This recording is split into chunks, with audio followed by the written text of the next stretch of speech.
一天，一声惊雷，小黑屯里的一棵千年大槐树被雷劈中了，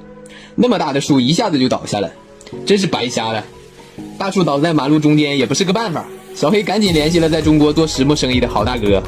郝大哥看到这棵树，兴奋的手舞足蹈，直说这树要是用来做成实木大板桌，肯定贼拉好。小黑带着树跟着郝大哥来到中国石墨加工厂，中国木匠手艺精湛，736天就让丑木大变样。